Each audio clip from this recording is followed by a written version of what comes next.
जी हां, गद्दार बने देशभक्त।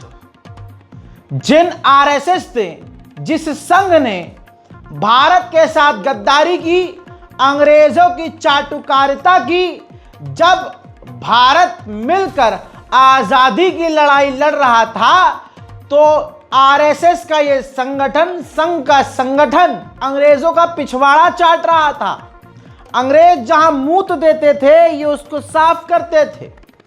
संघ के लोग और संघ की साथ जुड़ी हुई महिलाएं अंग्रेजों के यहां पोछा मारा करती थी। और तो और माफी वीर के बारे में आपको पता ही है कि उसने किस तरह से अंग्रेज सरकार से माफी मांगी और पेंशन तक खाई। मेरे दोस्तों, सारी दुनिया यह जानती है, ब्रिटिश ने अपनी किताबों में लिखा है किस तरह से भारत के संघ ने और संघ से जुड़े लोगों ने भारत से गद्दारी की और अंग्रेजों का साथ दिया। यहां तक कि यह बच्चों को आज तक पता था और है कि हां, संघ गद्दार है, संघ से जुड़े हुए लोग गद्दार हैं। इन्होंने भारत की आजादी के लिए कुछ नहीं किया। लेकिन संघ की जो नस्ल आगे बढ़ी, आज उस संघ देश के गद्दारों, जो उस टाइम देश के गद्दार थे, जिन्होंने देश की आजादी में साथ नहीं दिया, उनकी नस्लों के हाथ में अब देश की सरकार चली गई। अब संघ की औलादें, कोई विदेश मंत्री बन गया, कोई प्रधानमंत्री बन गया, कोई कुछ बन गया। आप समझ रहे हैं? तो अब इनको मौका मिला सालों बाद, 14 के बाद अब मौका मिला तो अपना असली रंग दिखाना शुरू किया। भारत का यह प्रधानमंत्री है जो लाल किले पर खड़ा होकर संघ की तारीफ कर रहा है कि संघ ने एक काम बता दे कि संघ ने भारत की आजादी के लिए यह किया या भारत की आजादी के लिए इस इंसान ने कुर्बानी दी। हजरात, ऐसा कुछ नहीं है। हत्ता कि आजादी के बाद सालों साल तक इस संघ के हेडक्वार्टर पर नागपुर में तिरंगा नहीं फहराया गया। किसी की मां ने इतना दूध नहीं पिलाया है कि कोई मोदी से सामने से पूछ ले। और अगला तो झूठा है ही और उसके झूठ पूरी दुनिया में फैले हुए हैं। लेकिन सोचिए, 15 अगस्त का अपमान करने वाला आज का यह हमारा प्रधानमंत्री पता नहीं किसकी लिखी हुई स्क्रिप्ट पढ़ रहा है। और हम सबको पता है यह आरएसएस की लिखी हुई स्क्रिप्ट पढ़ रहा है। यह प्रधानमंत्री है हमारा। हत्या कि सभी को पता है अच्छे से कि देश के गद्दार कौन थे, अंग्रेजों की गुलामी चाटुकारिता करने वाले कौन थे। एक समय के लिए संघ को बैन कर दिया गया था भारत में, क्योंकि यह देश में आतंकवाद फैला रहा था। आज यही संघ देश के भक्त बताए जा रहे हैं। अरे, जब प्रधानमंत्री को किसी की सफाई देनी पड़े और साबित करना पड़े कि भाई ये देशभक्त है, गद्दार नहीं, तो समझ जाओ वो कितना बड़ा गद्दार होगा जिसकी सफाई प्रधानमंत्री को देनी पड़ रही है। होगी भाई प्रधानमंत्री की कोई खुफिया चीज संघ के पास, तो जो संघ चाह रहा है मोदी जी वही बोल रहे हैं। यह कहानी है। सोचिए, प्रधानमंत्री 15 अगस्त पर खड़े होकर तारीफ संघ की कर रहे हैं, पूरी दुनिया थूक रही है। देखिए ये सेक्शन। आज मैं बहुत गर्व के साथ एक बात का जिक्र करना चाहता हूं। आज से 100 साल पहले एक संगठन का जन्म हुआ, राष्ट्रीय स्वयंसेवक संघ। 100 साल की राष्ट्र की सेवा एक बहुत ही गौरवपूर्ण स्वर्णिम पृष्ठ है। व्यक्ति निर्माण से राष्ट्र निर्माण के संकल्प को लेकर के 100 साल तक मां भारती का कल्याण का लक्ष्य लेकर के लक्षावधि स्वयंसेवकों ने मातृभूमि के कल्याण के लिए अपना जीवन समर्पित किया है। सेवा, समर्पण, संगठन और अप्रतिम अनुशासन, ये जिसकी पहचान रही है, ऐसा राष्ट्रीय स्वयंसेवक संघ दुनिया का ये सबसे बड़ा एनजीओ है। एक प्रकार से 100 साल का उसका समर्पण का इतिहास है। आज लाल किले की प्राचीर से 100 साल की इस राष्ट्र सेवा की यात्रा में योगदान करने वाले सभी स्वयंसेवकों को आदरपूर्वक स्मरण करता हूं और देश गर्व करता है राष्ट्रीय स्वयंसेवक संघ की इस 100 साल की भव्य समर्पित यात्रा को, और हमें प्रेरणा देता रहेगा। मेरे प्यारे देशवासियों, हम समृद्धि की ओर जा रहे हैं। अरे भाई, इतना ही नहीं, यहां तक कि 2014 से अब तक किसकी सरकार है? 14, 15, 16, 17, 18, 19, 20, 21, 22, 23, 24 और 25 आ गया। कितने हो गए? मान लो सीधा सीधा राउंड फिगर 10 साल। 10-11 साल से मोदी सरकार है। और मोदी क्या कह रहे हैं? क्या कह रहे हैं मोदी लाल किले से? कि कुछ घुसपैठिए घुस आए हैं जो डेमोग्राफिकल चेंज कर रहे हैं और भारत के युवाओं की नौकरी खा रहे हैं। नौकरी तुम्हारे देने की औकात नहीं, तुम्हारे भसोट से बाहर हो गई है, तो अब जो है नौकरी विदेशी लोग आके खा रहे हैं। वाह भाई वाह। पहले बयान सुनिए इनका। मैं आज देश के सामने एक चिंता, एक चुनौती के संबंध में आगाह करना चाहता हूं।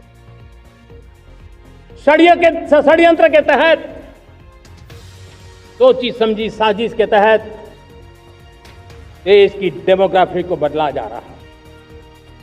एक नए संकट के बीज बोए जा रहे हैं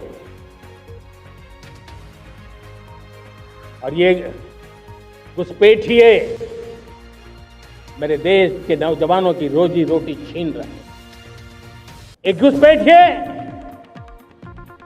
मेरे देश की बहन बेटियों को निशाना बना रहे हैं। ये बर्दाश्त नहीं होगा।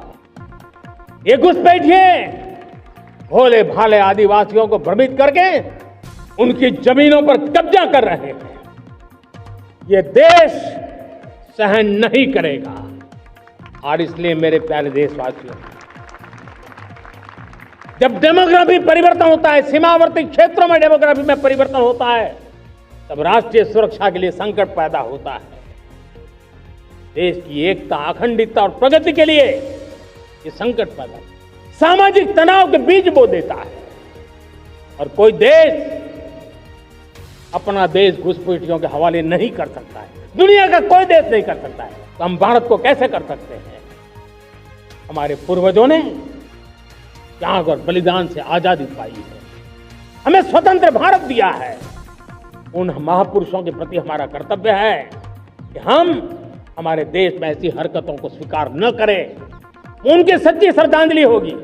और इसलिए मैं आज लाल किले की प्राचीर से कहना चाहता हूं, शर्म आई दोस्तों? आपको भी प्रधानमंत्री का ये बयान सुन के शर्म आई? हंसी भी आई होगी आपको, बहुत सारे लोगों का थूक आ गया होगा बाहर। बताइए, प्रधानमंत्री पिछले 11-12 साल से गद्दी पे तुम चिपके हो, एकदम चिपके हो, छोड़नी नहीं है। वोट चोरी तक हो रही है और पता नहीं कितनी बार वोट चोरी कर करके ये प्रधानमंत्री बने होंगे। कोई नेता बना, कोई एमएलए बना। कांग्रेस ने यही तो कहा है कि और साबित किया है कि कैसे जीत रहे हैं। ये ऐसे जीत रहे हैं, सवालिया निशान खड़े हैं भाई साहब। पूरा चुनाव आयोग भाजपा के लिए काम कर रहा है। हम सोच रहे थे ईवीएम हैक हो रही है, ईवीएम हैक नहीं हो रही भाई, पूरा चुनाव आयोग हैक हो चुका है। 10 साल से प्रधानमंत्री ही हैं और घुसपैठिए कैसे आ रहे हैं फिर? और अगर घुसपैठ हो रही है तो मुझे बताओ जिम्मेदारी कौन लेगा? अमित शाह क्या करेंगे? खाली जिसने कभी बैट नहीं पकड़ा उस औलाद को जो है बीसीसीआई का चेयरमैन बनाकर ताली बजाएंगे क्या? हैं? अमित शाह क्या करेंगे? सफेद कपड़ा, सफेद कपड़ा, बस यही मीम पे अच्छा लगेंगे। सफेद कुर्ता, बस यही करेंगे। हम जान देंगे इसके लिए, हम जान देंगे, यही करेंगे बस। हैं? अरे 10 साल से सरकार किसकी है? आप लोगों की है। तो घुसपैठिए घुस रहे हैं और इस लेवल पर घुस रहे हैं कि भारत का जो पूरा सिस्टम है वो बदल रहा है। अबे अपनों को नौकरी दे नहीं पा रहे तुम, तुम्हारी औकात नहीं है हिंदुओं को नौकरी देने की, तुम्हारी औकात नहीं है हिंदुओं को अमीर बनाने की, तुम्हारी औकात नहीं है हिंदू गरीब लोगों को इतना उठा दो कि वो मिडिल क्लास तक आ जाए। तो अब जी घुसपैठिया आ रहे हैं जी, हमारी बहन बेटियों, तो 10 साल से क्या झक मरा रहे हो? 10 साल से झक मरा रहे हो क्या? अच्छा, बीजेपी के दफ्तर बनाने में बिजी थे। हाँ, आज स्कूल देखो और बीजेपी का दफ्तर देखो, आज सरकारी स्कूलों की हालत देखो, बीजेपी के कार्यालयों की इमेज देखो, पता चल जाएगा देश लूट कौन रहा है और लूट कर वो पैसा जा कहां रहा है। प्रधानमंत्री ने सारी हदों को पार कर दिया है। इतनी नफरत, अपने आप से शर्म भी नहीं आती आदमी को कि आदमी इतना खुला झूठ बोल रहा है, रात को बिस्तर पे नींद कैसे आएगी। लेकिन जिसकी आदत है, कुछ को ऐसी आदत होती है बचपन से कि अगर झूठ ना बोले तो नींद ना आए उसे, उस हिसाब से प्रधानमंत्री मोदी जी बहुत आराम से सोते होंगे। यही नहीं, संघ की तारीफ की जा रही है भाई, आलोचना असदुद्दीन ओवैसी ने खुलकर की है और पूरे हिंदुस्तान को करनी चाहिए। प्रधानमंत्री 15 अगस्त के दिन 2025 में खड़े होकर आरएसएस की तारीफ़ करना, उनके 100 साल के मुकम्मल होने पर उनके बारे में प्रधानमंत्री ने देश को जो बताया है, मैं समझता हूं कि ये हमारी जंग आज़ादी की जद्दोजहद की एक बहुत बड़ी तौहीन हुई है। इसलिए कि आरएसएस और उनकी जितनी तंजीमें हैं वो तो जंग आज़ादी में हिस्सा नहीं लिए, बल्कि वो तो अंग्रेज़ों की ताईद में रहते थे और वो अंग्रेज़ों से ज़्यादा मुजाहिदीन आज़ादी से नफ़रत करते थे, चाहे गांधी हो या जितने बड़े बड़े नेता उस वक्त के हो हैं। तो मेरा मानना यह है कि आरएसएस हमेशा से 1925 से लेकर अब तक और मुस्तक़बिल में भी वो इंक्लूसिव नेशनलिज़म की मुखालिफत करती रही। जो यही इंक्लूसिव नेशनलिज़म जो हमारे बुज़ुर्ग गुज़रे हैं, जो हमारे मुजाहिदीन आज़ादी गुज़रे हैं, उन्होंने इसी बुनियाद पर इस देश को आज़ाद करवाया अंग्रेज़ों की ग़ुलामी से। और जो हिंदुत्व की आइडियोलॉजी है वो हमारे भारत के संविधान के बिल्कुल ख़िलाफ़ है, बिल्कुल ख़िलाफ़ है। तो प्रधानमंत्री अगर आरएसएस के दफ्तर पे गए तो मैं कुछ नहीं बोला कि मैं जानता था वो तो स्वयंसेवक थे और हमेशा रहेंगे। मगर जब आप प्रधानमंत्री के तौर पर ये कह रहे हैं और इस तरह की बात कर रहे हैं, जो संघ परिवार इस मुल्क में हेटरेट को फैलाती है, डिवीज़न। हजरात, नरसिंहालैंड सरस्वती ऐसे हिंदू संगठन जो भारत का तिरंगा नहीं लहराते, सिर्फ भगवा लहराते हैं, और जो भगवा लहरा रहा है समझ जाओ वो संघ का व्यक्ति है, और जो संघ का होगा उसे तिरंगे से प्यार नहीं होगा। आइए इनकी औकात दिखाता हूं। मोदी किसको सपोर्ट करते हैं, मोदी की मानसिकता क्या है, यह है मानसिकता। अगर ये बंदा बाहर है तो योगी आदित्यनाथ का इसके ऊपर हाथ है, और योगी आदित्यनाथ का इसके ऊपर हाथ किस लिए है? क्योंकि योगी आदित्यनाथ की मानसिकता यही है। तिरंगे से कह रहा है, तिरंगा ने हिंदुओं को बदनाम किया है, बर्बाद किया है, बेकार किया है, और तिरंगे को हिंदुओं के लिए खतरा बता रहा है। यह है नरसिंहालैंड सरस्वती। अगर तिरंगा लगाने तो तिरंगे का ही बहिष्कार करो, क्योंकि इस तिरंगे ने तुम्हें बर्बाद कर दिया है। हर हिंदू के घर पर हमेशा भगवा ध्वज होना चाहिए। अगर तिरंगा लगाने तो तिरंगे का ही बहिष्कार करो, क्योंकि इस तिरंगे ने तुम्हें बर्बाद कर दिया है। हर हिंदू के घर पर हमेशा भगवा ध्वज होना चाहिए। देखा दोस्तों, ये इनकी औकात है, ये है हिंदुत्व का असली चेहरा। ये देश का नाम लेकर, देशभक्ति का नाम लेकर ये देश से गद्दारी करने वाले। आज सरकार पूरी कोशिश कर रही है कि जिनके बाप दादाओं ने भारत की आजादी के लिए कुछ ना करते हुए बल्कि अंग्रेजों का साथ दिया, तो आज जब सरकार हमारी है तो आओ किताबों में से जो असली देश के लिए लड़ने वाले लोग थे, क्रांतिकारी, उनका नाम हटा दिया जाए, एकाध का नाम हटाकर अपने पिताजी का नाम घुसा दिया जाए। ऐसे ही हुआ है। जरा इस पोस्ट को देखिए, ध्यान से देखिए। माफी वीर की फोटो गांधी से ऊपर कर दी गई है। ये देखिए, ये ऑफिशियली पोस्ट किया गया है पेट्रोलियम मिनिस्ट्री की तरफ से, हमारी ऑयल मिनिस्ट्री की तरफ से, यानी महात्मा गांधी और भगत सिंह से ऊपर। मेरे देश को लोगों, ये क्या हो गया है तुम्हें? वो लाइन याद आ रही है, अरे मेरे देश के लोगों जरा आंख में भर लो पानी। लेकिन मेरे देश के लोगों की आंखों का पानी मर चुका है, मेरे देश के लोगों का दिल अब पत्थर हो चुका है, चेहरे पे बेगैरती आ चुकी है। भगत सिंह से ऊपर देश के गद्दार माफी वीर को दिखा दिया गया, महात्मा गांधी से ऊपर माफी वीर को रख दिया गया। सोचिए किसको खुश करने की कोशिश की जा रही है? मोदी को खुश करने की कोशिश की जा रही है, अमित शाह को खुश करने की कोशिश की जा रही है, आरएसएस को खुश करने की कोशिश की जा रही है। भाई ये तो शुरुआत हो चुकी है और अब ये प्रोफेशनल लेवल पर आ चुके हैं। एनसीईआरटी की किताबों से मिटाया जा रहा है, हमारे शहीदों का नाम मिटाया जा रहा है। आने वाले समय में यह भी लिख दिया जाएगा कि मोदी ने 1947 की लड़ाई में आखिरी हमला अंग्रेजों पे किया था, और जब मोदी जी लड़ने के लिए चढ़े हैं तो फिर अंग्रेज सारे भाग खड़े हुए हैं। और ये लिखा भी जाएगा, और जो लिखेंगे वो इस बात को जानते होंगे कि हम झूठ लिख रहे हैं। एक हिंदू समुदाय में से आया हुआ एक झुंड जो मोदी समर्थक है, उनको पता भी होगा कि हाँ ये झूठ है, लेकिन क्योंकि उनको भी झूठ की, मक्कारी की, हैवानियत की, गलाजत की आदत डाल चुकी है ये भाजपा, तो उनको भी झूठ मक्कारी के बिना सुकून नहीं मिलेगा। तो वो इस बात को मानेंगे कि हाँ मोदी जी ने आजादी दिलाई थी। अरे जिस पार्टी की ऐसी महिला अभिनेत्री नेता हो जिसके दिमाग के हिसाब से आजादी 2014 के बाद मिली, बताइए ऐसी पार्टी देश की होगी? ऐसी पार्टी देश से वफा करेगी कि देश से गद्दारी करेगी? किताबों में एनसीईआरटी और जैसे सरकारी बड़ी किताबों में आरएसएस ने पीछे से पन्ना फाड़कर अपने नाम का पन्ना चिपकवा दिया है।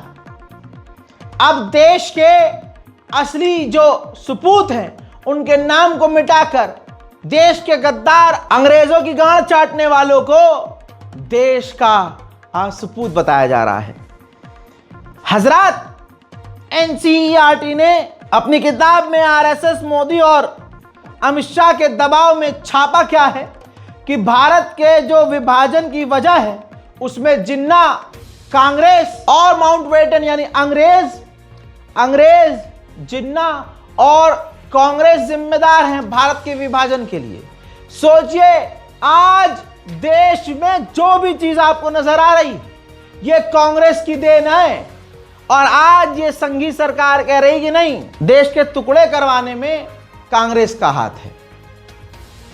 बताइए।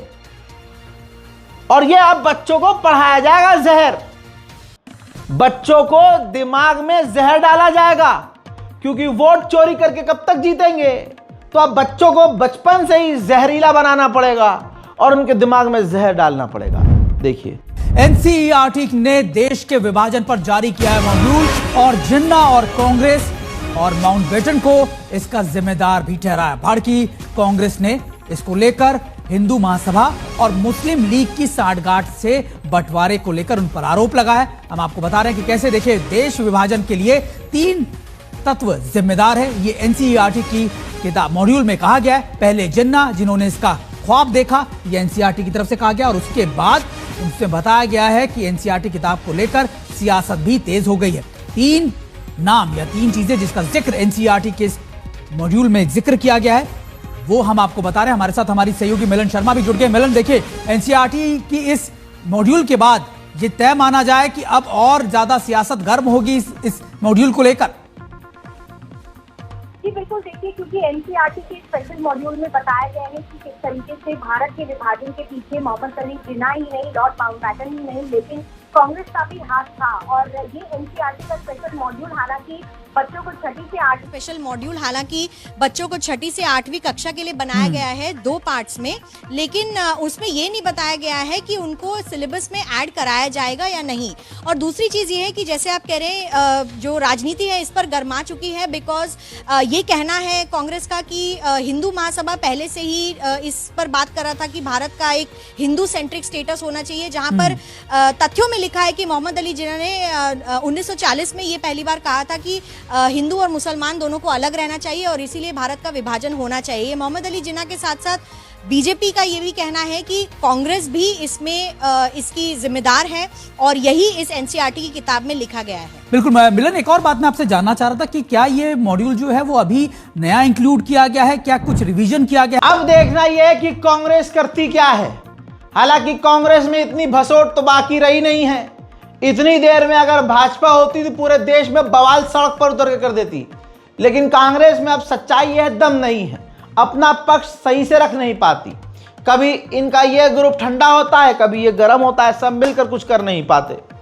लेकिन एक बात क्लियर है कि माफी वीर रहेगा। कितना भी तुम लिख लो, पोस्टर लगवा लो, छपवा लो, गद्दार गद्दार रहेगा। मोदी जी, आप राष्ट्रपति भवन पर चढ़कर बोलो, राष्ट्रपति भवन की गुंबद पर चढ़कर चीख लो, लाल किले बहादुर शाह जफर के घर पर चढ़कर चीख कर बोल लो। गद्दार गद्दार रहेगा, आतंकी आतंकी रहेगा, माफी वीर रहेगा और वोट चोर रहेगा। राहुल गांधी ने दिखाया था और आज भी ये गूगल पर मौजूद है कि जिसकी तुम तारीफ कर रहे हो उसने अंग्रेजों के आगे पैंट उतार कर झुकना जरूरी समझ लिया था। जी हां, तोहफा कबूल करवाया था और उसने कहा था कि मैं आपका सर्वेंट हूं, मुझे माफ कर दीजिए और मुझे पेंशन दीजिए ताकि आपके फेंके हुए टुकड़ों पर मैं पलता रहूं। ये मेरे लिए सबसे जरूरी डॉक्यूमेंट है। ये देखा आपने, दिख रहा है आपको? और इसमें आप देख लीजिए, ये सावरकर जी की चिट्ठी है जिसमें उन्होंने अंग्रेजों को लिखा है। और मैं पूरी चिट्ठी आपको पढ़नी होगी, देख लीजिए, मैंने हाईलाइट भी कर रखी है, मगर मैं सिर्फ आखिरी लाइन पढ़ना चाहता हूँ। अंग्रेजी में लिखी है तो मैं अंग्रेजी में बोल देता हूँ। I beg to remain sir your most obedient servant V D. Savarkar. Hindi में ट्रांसलेशन कर देता हूँ, सर मैं आपका नौकर रहना चाहता हूँ। ये मैंने नहीं लिखा, ये सावरकर जी ने लिखा है। तो इसको आप पढ़ लीजिए, देख लीजिए। अगर फडणवीस जी देखना चाहते हैं इसको, वो भी देख लें। तो मैं तो इसमें बहुत क्लियर हूं, सावरकर जी ने अंग्रेजों की मदद की थी। उमा भारती ने भी बता दिया है कि गोडसे क्या था। काश कि गांधी जी को 20 साल और मिल गए होते तो आज अमेरिका हम पे टैरिफ नहीं लगा रहा होता, अमेरिका हमारे सामने भीख का कटोरा मांग करके खड़ा होता। देश का पहला आतंकवादी नाथूराम गोडसे, क्या कहेंगे आप? नाथूराम गोडसे ने जो पाप किया है वो आतंकवाद शब्द से पर्याप्त नहीं होता। उसने जिस व्यक्ति को मारा है वो व्यक्ति एक सपना देख रहा था कि आज़ादी के बाद का भारत कैसा होगा, और उसने लीड किया था आज़ाद भारत के मूवमेंट को, महात्मा गांधी जी ने। और फिर वो उसके बाद जो एक कल्पना किए हुए था कि आज़ाद भारत का स्वरूप कैसा होगा। आज़ाद भारत का स्वरूप जो होगा वो आत्मनिर्भर होगा, और आत्मनिर्भर भारत जो होगा वो अपनी आत्मा पर निर्भर होगा, वो विदेशी लोन पर निर्भर नहीं होगा। सच्चाई ये है कि आरएसएस और यानी संघ जो है हमेशा भारत का अपमान, तिरंगे का अपमान करता आया है, और ये जानबूझ के। ये दोनों तस्वीरें देख लीजिए, ये है संघ की औकात। ये वो संघ है, वही संघ है, जी हां, जिसकी मोदी तारीफ करते थक नहीं रहे हैं। शर्म आनी चाहिए प्रधानमंत्री मोदी को। यह तस्वीर कोई प्रधानमंत्री को दिखाए तो उन पर फर्क नहीं पड़ेगा, क्योंकि अंदर से वो भी तो संघी हैं। तिरंगे का ये जो कुछ हो रहा है ना, तिरंगा फहराना, राष्ट्रगान पर खड़े हो जा, ये सब ड्रामा है। मोदी जी अंदर से खुद ही संघी हैं, संघ के समर्थक हैं। लाल किले से संघ की तारीफ करके उन्होंने बता दिया है कि उनका झुकाव किस तरफ है और वो किस झुंड से निकल के आए हैं। जो तिरंगे का अपमान आज भी संघ करती है, उसको ये लाल किले से खड़े होकर प्रमोट कर रहे हैं। आज बहुत सारे हिंदू ये सोचते हैं कि मुसलमान जबरदस्ती आए हैं, इनका हिंदुस्तान। सुनो, तुम्हारे बाप दादा अंग्रेजों की गुलामी किया करते थे, मुसलमानों का पक्ष एक तरफ था, हिंदुस्तान आजाद होकर रहेगा। आज जो आरएसएस और जो अंग्रेजों के गुलाम वाले नस्ल से निकल के आए हैं अंधभक्त, उनकी औकात यह है कि आज वो देशभक्त बन रहे हैं, लेकिन वो है नहीं, क्योंकि उनके बाप दादा अंग्रेजों के साथ रहा करते थे। अंधभक्तों की माँ बहन उनके महलों में पोछा लगाया करती थी, और अंग्रेज जो है मूडी आदमी पैसा भेज के खेल कर देते थे, फिर पैदा होते थे अंधभक्त। अब उनको पता ही नहीं उनका बाप कौन है। अरे हमारी अम्मा ने तो शादी नहीं करी थी, हम पैसे बताओ। अरे दादा, लॉर्ड जोसेफ वो कबूल कर नहीं रहा हमें, तो चलो बाप किसको बनाए, तो किसी का नाम चिपकवा दिया देश की आज़ादी की लिस्ट में कि भाई ये भी साथ थे, और उनको अपना बाप मान लिया। ये चल रहा है अभी, यही चल रहा ये चल रहा है। बाप तलाशा जा रहा है, बाप को इतिहास के पन्नों में जगह दिलवाई जा रही है, समझ रहे हो? ज्यादा बोलूंगा नहीं, विवाद हो जाएगा, क्योंकि सच बोलने से किसी का गला फट जाएगा। हाँ दोस्तों, मजेदार वाली बात है, लेकिन मुसलमान को जवाब देना आना चाहिए। जैसे जावेद अख्तर ने एक ट्वीट किया, जावेद अख्तर ने भारत की आज़ादी की मुबारकबाद पेश करते हुए इंडिपेंडेंस डे विश किया है पूरे हिंदुस्तान के लोगों को। उस पर गोलमाल नाम का एक मोदी भक्त आ गया होगा और पेशाब के नशे में था, इसलिए कहा आपका हैप्पी इंडिपेंडेंस डे तो 14 अगस्त को है। तो जावेद अख्तर ने जवाब दिया, बेटा जब तुम्हारे बाप दादा अंग्रेजों के जूते चाट रहे थे, मेरे बुजुर्ग देश की आज़ादी के लिए काला पानी में मर रहे थे, अपनी औकात में रहो। हजरात, इसी तरह से अंध भक्तों को उनकी औकात याद दिलानी चाहिए। हर मुसलमान को अपना इतिहास पता होना चाहिए कि देश की आज़ादी में जितने मूवमेंट सबसे बड़े चले हैं, रेशमी रुमाल से लेकर अंग्रेजों भारत छोड़ो आंदोलन तक, मुसलमान इनमें सबसे आगे रहा है, पीछे नहीं रहा। पीछे तो दूसरे रहे हैं, तवज्जो है, पीछे दूसरे रहे हैं। उस वक्त अंग्रेजों ने देखा कि जब भारत के लोग मिले हुए हैं, टूट नहीं रहे हैं, भाईचारा खत्म नहीं हो रहा है, राम प्रसाद बिस्मिल कयामत ढा रहे हैं, ऊपर से अशफाक उल्लाह खां भाई साहब अंग्रेजों का गुल्ला फाड़ रहे हैं, इसके बाद अबुल कलाम आज़ाद अपने इल्म से, अपनी कलम से लिख लिख कर देश विदेश में भारत के हालात और आज़ादी की लड़ाई की मुहिम को आगे बढ़ा रहे हैं। आज प्रधानमंत्री बना हुआ है, बोलने की तमीज़ नहीं, टेलीप्रॉम्प्ट के बिना बोल नहीं पा रहा, 11 साल से प्रधानमंत्री और दावा कर रहा है कि घुसपैठिए आ रहे हैं, भाइयों बहनों घुसपैठिए आ रहे हैं, वो आपकी नौकरी छीन रहे हैं। वाह! अंग्रेजों ने देखा कि भारत के मुसलमान ही नहीं, जो उनके आलिम दीन है, मौलाना, इमाम, मदरसों से भारत की आज़ादी की लड़ाई को आगे बढ़ा रहे हैं, तो भैया मुसलमानों को टारगेट किया गया। हिंदू मुसलमान का जहर अंग्रेजों ने डाला कि फूट डालो, राज करो, हिंदू मुसलमान को आपस में लड़वाओ। लेकिन हुआ क्या? नील बटा सन्नाटा, भारत आज़ाद हुआ।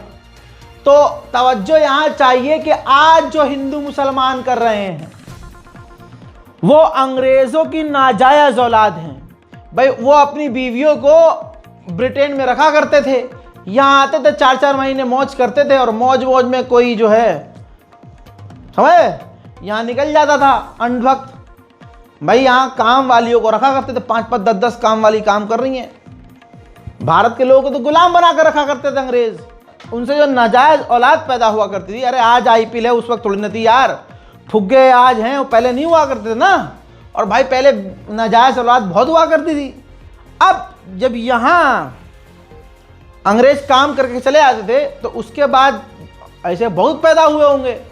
अब उनकी नस्ल जब आगे बढ़ी होगी, तो आज जब वो नौजवान हुए, उनके नाजायज़ औलाद की औलाद हुई, और अब ये 2025 आया, अब वो अच्छे पदों पर हैं, तो अब अपने दादा को इंसाफ दिलवा रहे हैं। अरे यार हमारा अब्बा का भी नाम होना चाहिए यार, देश की आजादी में। तू समझा? हाँ। नहीं, तू समझा नहीं। ज्यादा दिमाग पे जोर मत डालो, जिसको समझ में नहीं आया आपको वो देखो, और जिसको समझ में आएगा लाइक करो, शेयर करो, अपनी राय कमेंट में लिखो। हे रुक जाओ यहाँ पे सब, कोई गाली नहीं बकेगा लवड़िका को, ओ रूबिका को कोई गाली नहीं बकेगा। आज दिखाऊंगा आपको एक बार फिर से पत्रकारिता कर रही है रूबिका। लवड़िका हमारी एक जानने वाली फ्रेंड हुआ करती थी, 3-4 दिन से बहुत बात हो रही है तो हमारी जुबान पर उसका नाम आ रहा है लवड़िका का। तो रूबिका लवड़िका एक जैसा हो रहा है, तो माजरत के साथ आगे बढ़ते हैं। कोई गरियाएगा नहीं, यह पत्रकारिता है आज की, इसे पत्रकारिता कहते हैं। नमस्कार, आप सभी को 79वें स्वतंत्रता दिवस की आप सभी को बहुत सारी शुभकामनाएं। आज प्रधानमंत्री नरेंद्र मोदी ने अपने पिछले सारे रिकॉर्ड तोड़ दिए। 103 मिनट तक उन्होंने लाल किले की प्राचीर से देशवासियों को संबोधित किया, बहुत सी चीजों का जिक्र किया, लेकिन जो सबसे महत्वपूर्ण चीज पॉलिटिकली है वो है संघ के कार्यों का जिक्र करते हुए उन्हें याद करना, संघ के कार्यकर्ताओं को लाल किले की प्राचीर से सलाम करना, और ये पहली मर्तबा हुआ। अच्छा, उसके बाद विस्फोट तो होना ही था, बम तो फूटना ही था, और बयानों का बम फूटा। राजनीति अपनी तरफ है, इतिहास अपनी तरफ। क्या वाकई संघ ने हमारे आजादी की लड़ाई के लिए कुछ नहीं किया, या किया और उसे छुपा दिया गया? आज गूंज में वो सारे तथ्य आपके सामने होंगे, आजादी, संघ के वो चेहरे और छुपाने वाला इतिहास। हजरात, आजकल के वो समाज जो मुसलमानों को दिन रात गरियाते हैं, उनका 24 घंटे में 8 घंटा समय अपने कच्छे में हाथ डालकर अपनी मिसाइल के वॉरहेड को मसलने में ही सारा दिन निकल जाता है। इनकी भसोट और इनकी औकात इतनी ही है कि बस ये मिसाइल मसलेंगे अपनी, निकलेगा चाहे कुछ भी नहीं।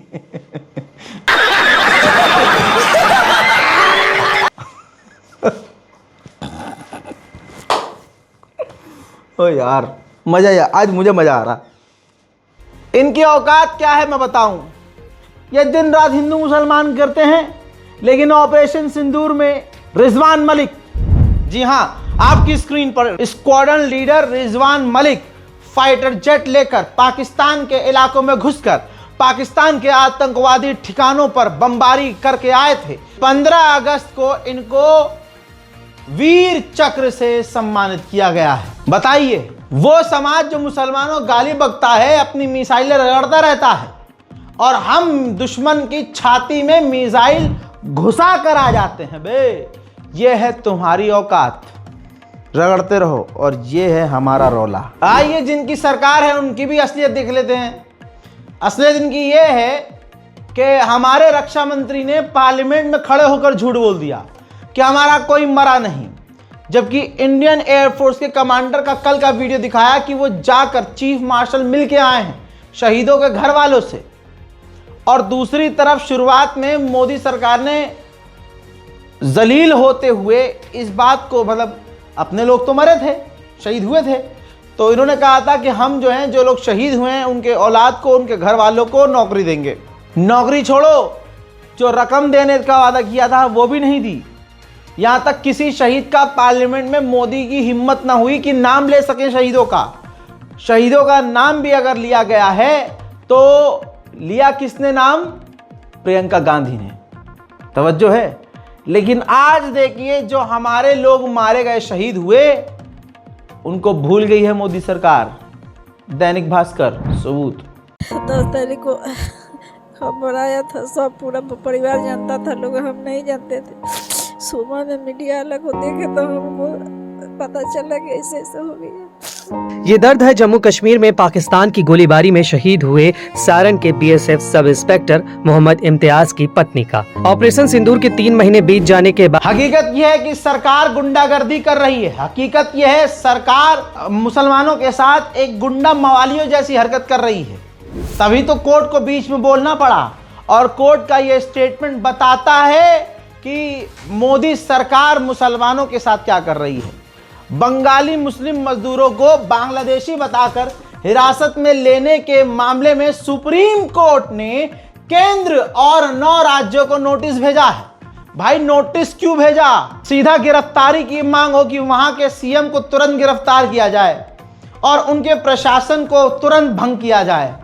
भारत के ही नागरिकों को बताइए, आजादी का जश्न ऐसे मनाया जा रहा है कि भारत के मुसलमानों को, भारत के नागरिकों को बांग्लादेशी बताकर जेल भेजा जा रहा है। कईयों को मार दिया गया, जेल में सड़ा दिया गया। किसी ने मुझे जानकारी ये भी दी थी कि नोएडा और गुड़गांव से भाई हमें उठाया गया है और ऐसे ही बांग्लादेशी बोल बोल कर उठाया जा रहा है बंगालियों को, बंगाली मुस्लिम को, और थोड़ी दूर ले आकर किसी से 40,000, किसी से 50,000, किसी से 60,000, जिसके बाद जितना है उससे लेकर छोड़ा जा रहा है और फिर कह दिया जा रहा है पलट के यहाँ ना आना। ये हाल है। मुसलमान होना इस देश में जुर्म है। मुसलमानों के साथ, कश्मीरियों के साथ पहले ये सौतेला व्यवहार करें और जब मुसलमान विरोध करे तो फटके 4 हो जाए कि देखो आतंकवादी हैं, अरे यूएपीए लगा दो इन पे, भाई फटके 4 हो गए, यूएपीए लगा दो। यूएपीए का सबसे गलत इस्तेमाल यही सरकार, यही हिंदू कर रहे हैं। कैसे? ये देख लीजिए, रिपोर्ट आई है 18 साल के बाद 8 मुसलमान बरी हुए हैं। इन मुसलमानों को एक प्रतिबंधित संगठन SIMI की बैठक कराने, पर्चे बांटने, पोस्टर लगाने के आरोप में गिरफ्तार किया गया था। अब नागपुर की अदालत ने उन्हें आरोप से बरी कर दिया है। अदालत ने साफ कहा है कि उनके खिलाफ किसी भी बैठक में भाग लेने, संवाद करने, बातचीत करने, प्रचार करने, किसी की वित्तीय सहयोग की कोई सबूत की जानकारी नहीं मिल पाई है, कोई सबूत नहीं मिल पाए हैं। इन लोगों पर गैर कानूनी गतिविधियां निवारण अधिनियम UAPA के तहत कई आरोप लगाए गए थे, जिसमें शकील वारसी, शाकिर अहमद, नासिर अहमद, मोहम्मद रेहान, अताउल्ला खान, जियाउर रहमान, महबूब खान, वकार बेग, यूसुफ बेग, इम्तियाज अहमद, निसार अहमद, मोहम्मद अबरार, आरिफ मोहम्मद कासिम और शेख अहमद शेख को UAPA की धारा 10 और 13 के आरोपों से बरी कर दिया गया है। अब सुनिए OSC को। तो ये जो बार बार UAPA का गलत इस्तेमाल हो रहा है, और जिस वक्त UPA की सरकार थी उन्होंने UAPA कमेंट किया, मैं उस वक्त उसका अपोज किया था ऑन रिकॉर्ड और बोला था कि इसका मिसयूज होगा हमारे खिलाफ, मुसलमान दलित के खिलाफ। वो प्रूव हो रहा है। 18 साल। अरे भाई, अब ये आप हर चीज में आप बोल रहे हैं चोरी चोरी, इनकी जवानी चोरी होगी, कौन जवाब देगा बताओ? आप ये चोरी होगी, इनकी जवानी चोरी हो गई, इनकी जवानी के वापस कौन करेगा? कोई नहीं करेगा, कोई नहीं करेगा, कि बात ही नहीं होगी। दिल्ली में कुत्तों के खिलाफ ऑर्डर आया तो सुन रहे भाई 6-6 साल से बेल नहीं हो रही, उनका क्या होगा? मेरे को समझ में नहीं आ रहा कि 6-6.25 साल से जो लोग जेल में सड़ रहे हैं, अरे उनका क्या होगा भाई? कुत्तों पे ऑर्डर आ गया तो फिर उस पर फिर दोबारा हियरिंग। बड़ी इज्जत करता हूं मैं सब अदालत के हमारे, मगर जो 6 साल से जेल में हैं, जिनके घर में लोग खत्म हो रहे हैं, उनकी माएँ बीमार पड़ रही हैं, बच्चे उनके बड़े हो जा रहे हैं, क्या बेल भी नहीं हो रही उनकी? केजरीवाल की बेल हो गई, मुख्यमंत्री थे एक्स, उनकी, दूसरों की तो हो रही नहीं बेल। 6 साल हो गए, क्या है बताइए?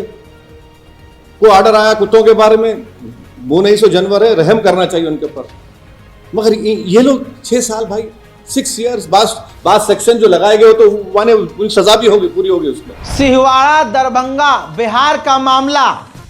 15 अगस्त के दिन आतंकवादी संगठन इकट्ठा हुए और आतंकवादी जो संघ के हैं उन्होंने सरदार और मुसलमान भारत छोड़ो का आंदोलन छेड़ दिया। ये वही हैं जिनके अब्बा, इनके बाप दादा, इनकी अम्मा, दादी, नानी अंग्रेज़ों के लिए काम करती थी, समझ रहे हैं ना काम?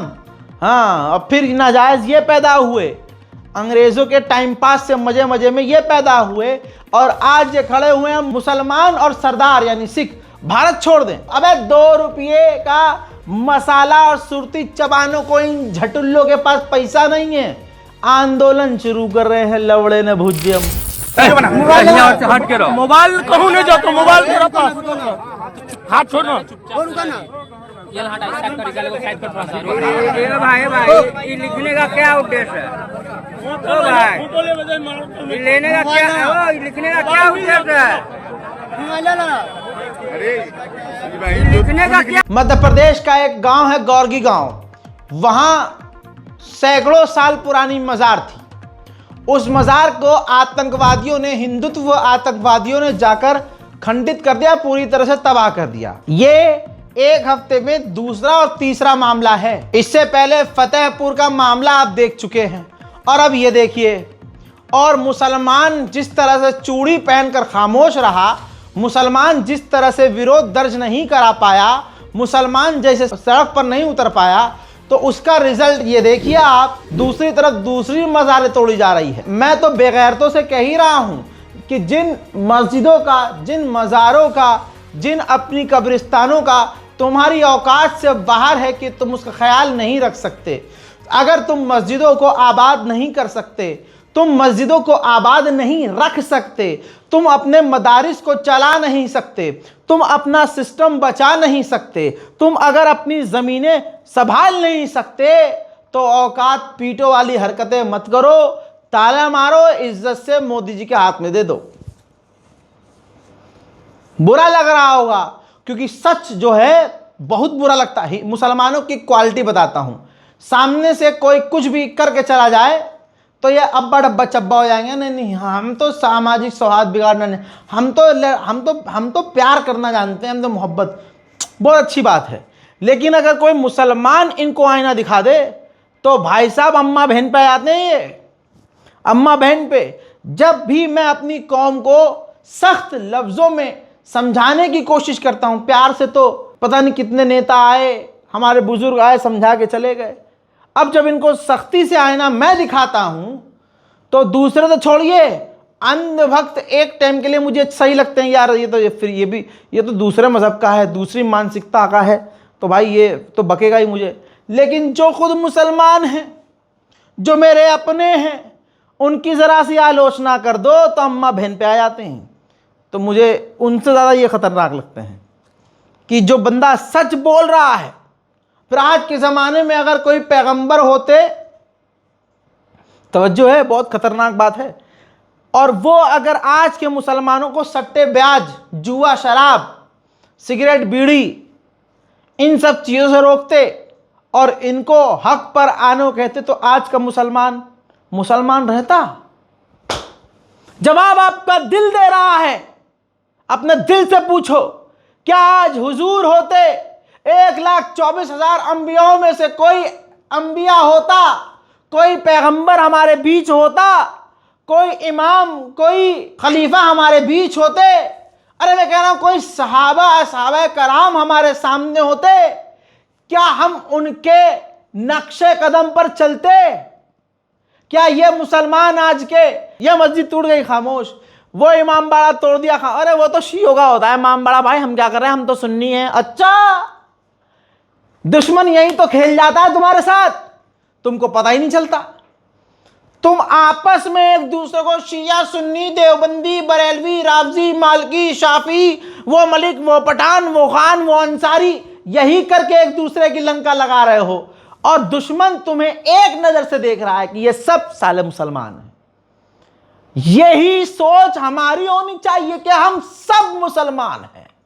हमारे अरे सगे दो भाई भी एक जैसे नहीं होते, एक ठंडा तो एक गर्म होता है, एक का मिजाज बिल्कुल खामोश, एक का मिजाज बिल्कुल अलग होता है। अरे सगा खून अगर एक जैसा नहीं हो तो यह हमें कबूल है, और अगर शिया, सुन्नी, देवबंदी, बरेलवी, इन सब में अगर थोड़ा थोड़ा फर्क है तो यह हमें कबूल नहीं है। ये बैठे हुए जो मिंबर पर मौलवी है ना, अरे एक वक्त के लिए गैर मुस्लिम से दोस्ती रख लो, लेकिन शिया से या सुन्नी से या इन बरेलवियों से दूर रहो, क्योंकि इनकी रोजी रोटी मुल्ले की इसी से तो चल रही है, मुल्ला की रोटी इससे चल रही है भाई। अब बंटवाओ, तुम्हारे मरने के बाद क्या ये मौलवी आएगा तुम्हारा घर चलाने? अरे दीन की बातें करो यार, जोड़ने की बातें करो यार, मोहब्बत की बात करो यार, दीन इस्लाम की बातें करो यार। कोई गलत रास्ते पे है उसे अपना रास्ता दिखाओ यार। तुम्हें लगता है कि तुम सही हो, तुम अपना पक्ष रखो। तुम्हें लगता है तुम सही हो, तुम अपना पक्ष रखो।